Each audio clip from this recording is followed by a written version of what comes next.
అండి చట్నీ అయితే రెడీ అయింది. పోపు పెడుతున్నా ఇప్పుడు చట్నీ. ఇదిగోండి పోపు చట్నీ.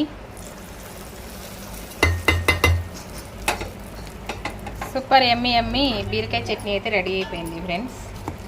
ఇడ్లీ, దోశ, రైస్లోకి సూపర్ కాంబినేషన్. ఈరోజైతే మాకు ఇదే అనమాట, బీరకాయ చట్నీ, పెరుగు. నాకు బావకి మాత్రం ఇది.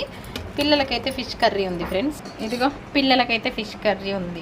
ఇది నైట్ ఫిష్ తీసుకొచ్చిండు, అది పిల్లలకైతే ఉంది. ఈరోజు సాటర్డే మేము తినాం. యాక్చువల్గా అయితే పిల్లలకు కూడా పెట్టాం. కాకపోతే ఏంటంటే ఇంకా పిల్లలు కదా తినేలే, ఏ టైంలో తినేది తినాల్సిందే పిల్లలకి. ఇప్పుడు అన్నీ పెట్టాలి, అందుకోసం ఇంకా పిల్లలకైతే పెట్టేస్తున్నాం.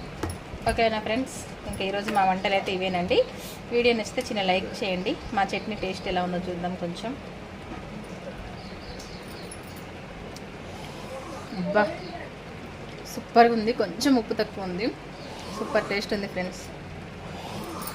బాయ్ అండి. వీడియో నచ్చితే చిన్న లైక్ చేయండి.